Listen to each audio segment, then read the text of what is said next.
We're going to start with the sodium hypophosphite, 21.5 grams of sodium hypophosphite.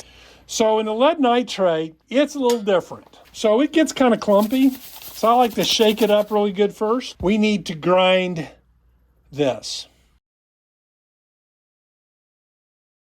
And then we're going to start grinding. Grinding here to make it nice and smooth so it will dissolve very quickly. 33.1 grams. We're going to put our small beaker up on the hot plate, and we're going to put our large beaker up on the hot plate. And we want that large beaker to be just a little bit off center on the hot plate. I've got my magnetic stir rod in my large beaker. And the first thing we're going to do is we're going to put 130 milliliters of water into our large beaker. And we're going to put 60 milliliters of water into our small beaker. Temperature probe in the small beaker. I've got my magnetic stirrer in the large beaker. I'm going to go ahead and turn on my stirrer. Well, our temperature has reached 90 degrees Celsius in our small beaker. So now it's time to add the chemicals. First thing we want to do though is we want to speed up our stir bar to where it's creating a little bit of a vortex in the beaker. Really, you want that stirring as fast as it'll stir without splashing water out, because what happens is as we start the transfer process, the density of the large beaker will start to get thick. So play with your controls until you get a good vortex in the big beaker.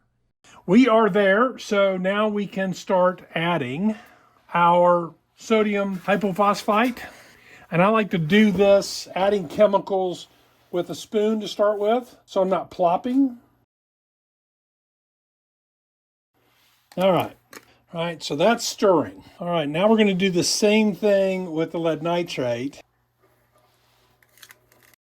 And with the lead nitrate, you want to pull up your stir rod right away. Stir, stir, stir. All right, so I'm going to continue to add my lead nitrate. And you just want to be gentle, take your time, stir that good. And I like to think of the sodium hypophosphite is the girl and the lead nitrate is the guy. And we want the lead nitrate to dissolve and remain soluble or dissolved. And it's going to resist that. It's kind of like getting your son to go to bed when he doesn't want to, right? The lead nitrate is kind of the one you really have to watch early on. I want all of that lead nitrate, every little bit. And I want to stir, stir, stir, stir.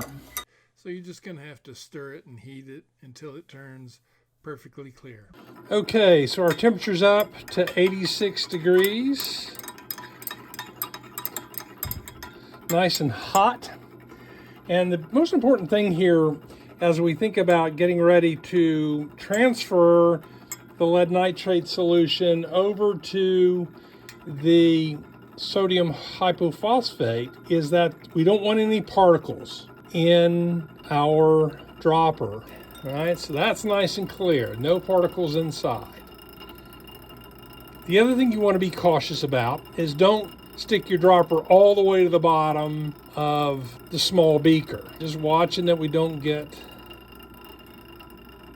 particles in there. And you can see how the sodium hypophosphate is changing to an opaque color. And that's exactly what you want to see happen. So we're going to keep doing this for a while, come back and once it thickens up a little bit. Continuing to drop her on the clock, I added another 5 milliliters of water and reduced my hot plate temperature. It's still back up to 95. Okay, we're going to add just a little bit more water.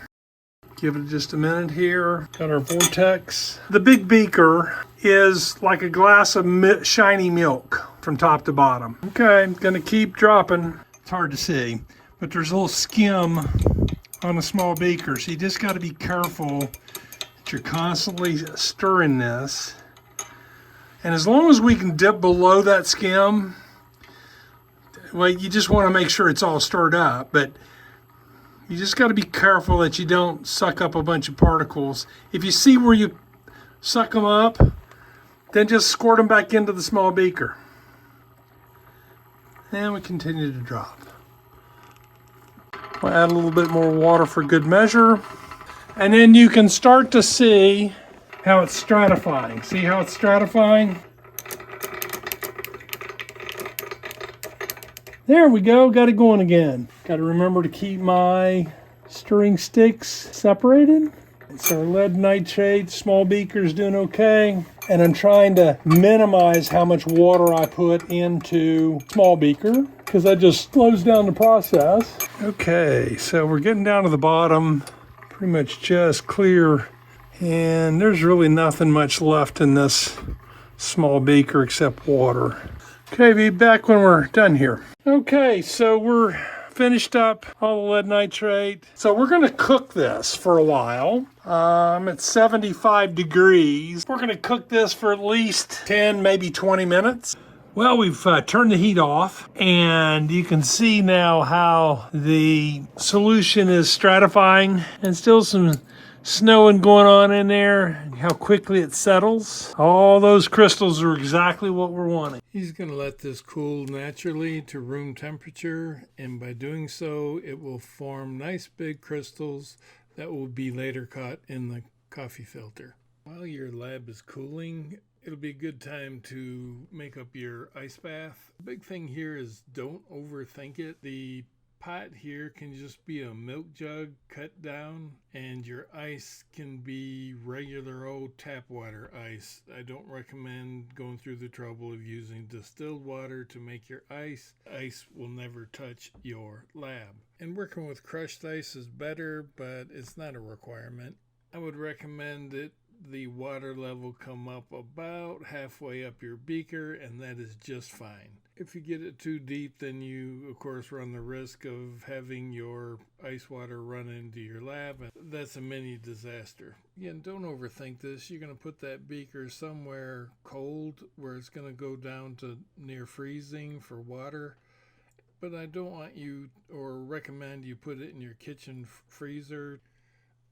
That would be taking an unnecessary risk. You want to keep everything under your control and use good hygiene whenever handling any reloading supply or material. So the next step is to transfer our lead hypophosphite into the funnel with the filter. You see this gap here? You want to make sure that this filter paper stays open. So pre-wet both the paper and the funnel, and it'll naturally stay open. But do whatever you have to do to keep this paper open. Kind of where that is. See those great big crystals in there? That's what we want. I've got some in a little squirt bottle.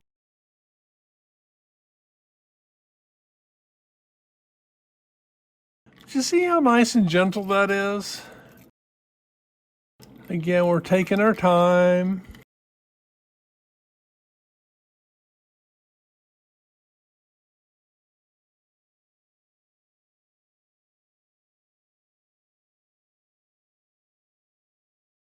I think I got it all. And that wasn't hard, right? Alrighty.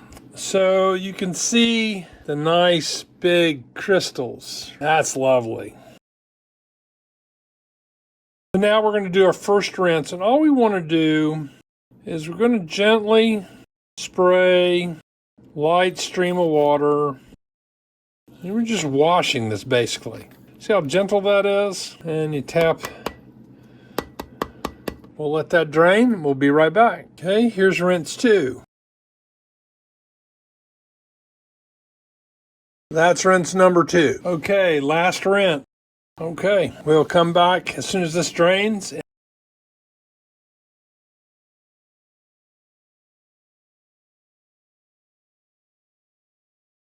We're going to transfer the lead hypophosphite to the paper plate. We're going to gently kind of peel it away from the side of the funnel, drag it out onto the plate. And we're done with that. We're going to gently make a daisy. Pull this apart and lay it flat on the plate.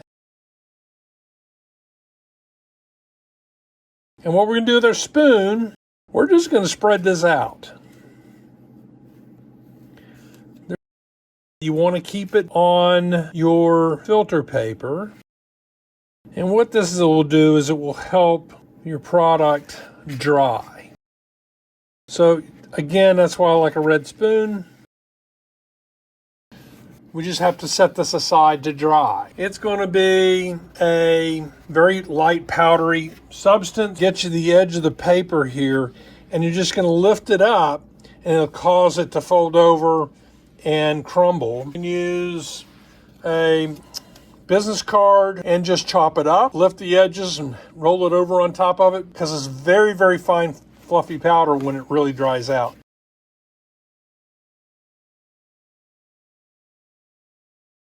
And that's it.